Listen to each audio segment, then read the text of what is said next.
What's up, everybody? Soren Baker. Amir Rahimi. And today on The Great Debaters, we're about to get into some Tribe Called Quest, man.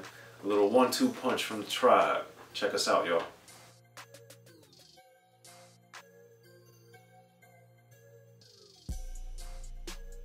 Alright, Amir, so today on The Great Debaters, we're going to do something a little different. Look at a song and its remix and pick out which one that we think is better and why. And for that, we've gone with Scenario, man. Tribe Called Quest, the original version came out on Low End Theory, the second album. It ends the album.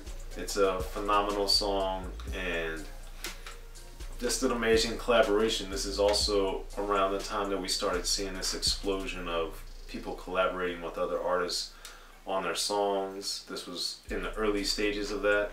It had been done before, but it really started gaining steam, I think, in part because of the Native Tongues and what they did with Buddy, doing our own thing with the Jungle Brothers, and then Scenario. So, Amir, Scenario, man, like, what were your first thoughts, reaction, feedback to that song?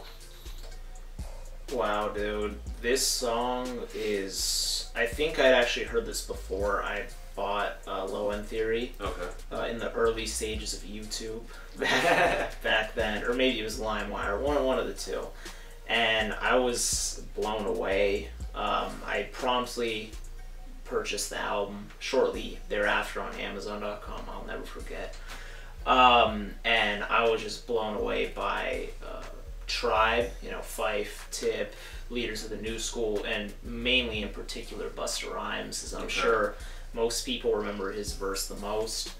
And that's really that. Scenario was really what got me into Tribe, that song, primarily. Interesting. Now, I thought the song was amazing. I had some others. I always liked Busta Rhymes' verse, but I actually had 3 other people on this song that I thought were phenomenal. Fife, Charlie Brown, and Dinko D. Of course. Those 3, you know, Q-Tip and Busta Rhymes I thought were cool, and they were not whatever, but to me, Fife, Charlie Brown, Dinko D, those 3, I was just like, wow, these dudes are... Yeah, over Busta Rhymes. Oh my god. Over Busta Rhymes. Oh my lord. Maybe we'll have to do a Scenario best verse. I wish I didn't hear that. Down the line. But okay.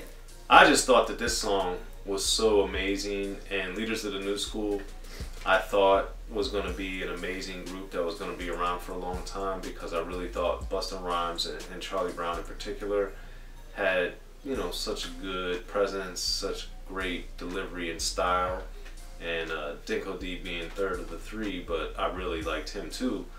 So I just thought this song was amazing, and it was one of those great things where you could tell the camaraderie they had, you could tell the interplay, the forcefulness of it, but yet the playfulness. I just thought it was amazing, man. Yeah. It was so good. No, and you know, it's one thing that I thought, this is something that I really liked, and maybe it's because I'm from California, but I especially loved how, I'm pretty sure it was Charlie Brown who shouted out Compton in his verse. Yep. Where he's talking about, you know, North Kakalaka to Compton. Check it out. I thought that was amazing, and at this time, I hadn't really heard other people mention Compton if they weren't from California. Okay. So I really liked that a lot. But I liked every verse on the song. Of course, you should. As I should. It's amazing. Amazing posse cut. And I love the kind of the back and forth between Q-Tip and Busta before it goes into Busta's longer verse. Right. Which I thought was just like incredible, and we hear it sampled. I've heard it sampled quite a few times, most notably on Redman's song, was it Can't Wait, where he goes, I go rah rah like I have cerebral palsy, and then Nicki Minaj does it more recently too. So that verse to me is just so iconic. Okay. And that's the original, and this was also, you know, Tribe had done it in different ways with Can I Kick It. They changed the beat in the video version, for instance. And so Tribe had gotten into this thing of doing some different versions of songs. They also had the Benita Applebum remix, which is totally different lyrics and a different beat. So by the time we get to the Scenario remix, not only did they change the beat and everyone's verse, but they added Hood. And Hood kicks off the song, and I thought did an amazing job. But this also kind of signaled this new direction of Tribe, where they were going to be, which started on Low End Theory, with Peoples in States of Travels and the Paths of Rhythm, there's no profanity, and they're not tough or trying to be hardcore or gangster or whatever. Yeah. Whereas Low End Theory, we get the profanity, we get the N-word, we get things being beeped out, all this stuff, and then the Scenario remix takes it to a whole other level with Hood being on there, and the profanity and the gangsterism that comes through was a really surprising thing for me to hear, because I wasn't just expecting or used to that from Tribe and even its affiliates really. But I thought it was very powerful and very awesome. What do you think of Hood? You know, I'm very happy you mentioned that, because that's literally what I was going to mention. Okay. He's the only one on the song who uses the F word, who uses even bastard.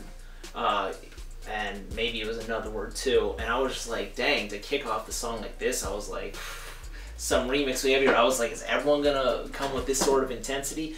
And nah, man, Hood. I also was, even before Hood, when Busta Rhymes comes in, he says that there's 7 of us on the song, 1 in spirit, and I thought that was just such an awesome way to start the song. Right. Hood just really kicked it off with some ferociousness, man, and I thought it was great, and it's a shame that he's no longer with us. Yeah. But to Fife, man, then Fife comes in freaking killing it, as he always does. Yeah.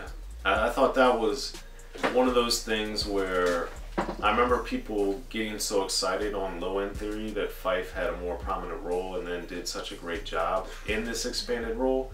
And I think Scenario Remix only is a testament to that role being deserved, and showing that not only was he great on Low End Theory, but he was about to continue that, as we saw later with Midnight Marauders.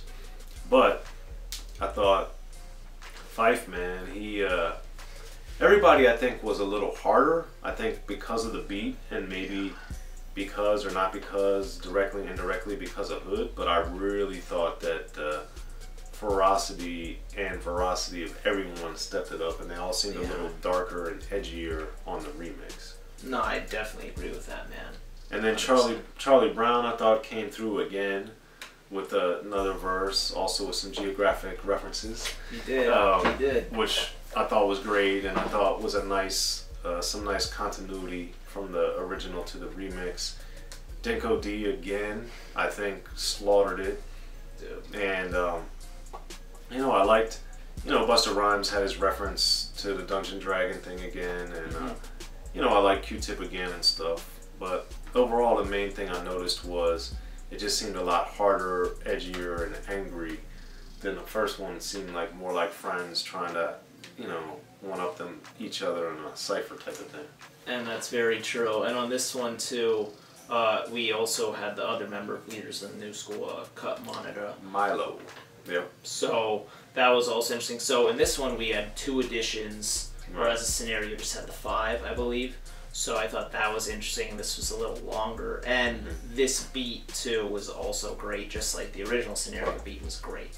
Yeah. So I mean, Busta Rhymes, and on this one too, Busta Rhymes' flow was very. I feel like in the other one it was a little bit more random, a little more freestyle-y. He says one word, and it's very loud, and the other ones, this one is a little more, I guess it keeps going more at the same wavelength kind of, and his flow is just so excellent, man. Busta Rhymes the feature freaking killer. Yeah. And he just is excellent, bro. Like, so does Busta Rhymes have your favorite verse on this one? Or no, okay. So for you, Amir, now that we've kind of looked at each version of Scenario, which one do you think is better and why? I'm going with the original Scenario. Okay. I love that beat. I love, you know, it's also the original, which is funny because in the songs, in the new song, the Scenario remix, they only mention Scenario a couple times, which I thought it's like kind of basically a different song even, like completely. I also, one thing that I really like about Scenario, the original, is the fact that I've never really heard a beat like that again, whereas on the Scenario remix I'd heard, was it LL Cool J the year prior? I had heard it before, and LL Cool J does Rex instrumentals. So it was like, I also think that just me being able to listen to the original scenario and not be able to pinpoint anything else also kind of gives it the slight edge, but really the main deciding factor for me was just that first Busta Rhymes appearance, man. I just freaking, when I heard that, man, I was just like, dude. Okay. It was something special. But I'm going with the first one, and the second one is also incredible, obviously. I agree with you on everything, and I'm also going with the original. I thought the beat, I really liked the beat on that, and I think that it was very distinctive at the time, and I think it was also more in who Tribe was and what they were representing. Yeah. I thought the remix, wow, I loved it and I thought it was awesome. I also think it deviated a lot from what Tribe was and what they represented in a way that didn't detract from the song and didn't make me not like it, but it just didn't seem as natural or as good for them per se. And, you know, Q-Tip obviously later produced for Mobb Deep, so you got to see the kind of the darker side of his production, and even with Nas, with One Love, you saw this darker, grimier side that Q-Tip can do very well and has done well multiple times with multiple artists. But I think for the Tribe sound and vibe and aesthetic, you know, I didn't like it as much for that reason. But more significantly, I just really thought that Phife, Charlie Brown, and Dinko D, man, on those three verses back to back to kick off scenario, I just thought were so amazing. And it was just great to hear them, to really get Charlie Brown and Dinko D like a spotlight, and for them to really excel, given that later on we saw Busta Rhymes break out and be a star, and then the Leaders in New School went away, and Charlie Brown and Dinko D didn't, you know, fulfill the promise that they showed on the song. And I think that it just really demonstrated, illustrated, and represented kind of the best of what Charlie Brown and Dinko D were about, and I thought it was phenomenal. Yep. So there it is, y'all. But that's what Amir and I think. We're both going with the original. What do you guys think of the scenario and its remix featuring the late great Hood? Hit us up in the comment section. Be sure to like and subscribe as well, and share. Pick up your unique Access shirt at bighurt.com. And I'm Soren Baker. Amir Rahimi. Check us out, y'all. Let us know what you think on The Great Debaters.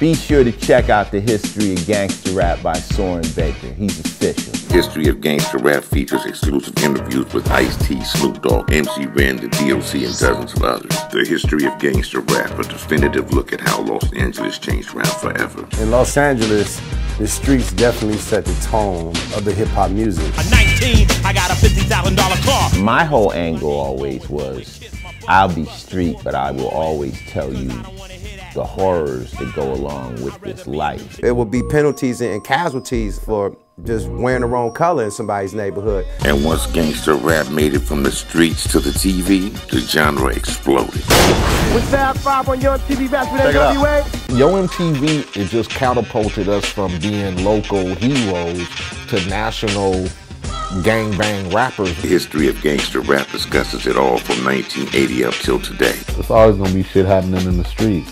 You know what I mean? So it's always gonna be something to talk about. The History of Gangsta Rap in stores now.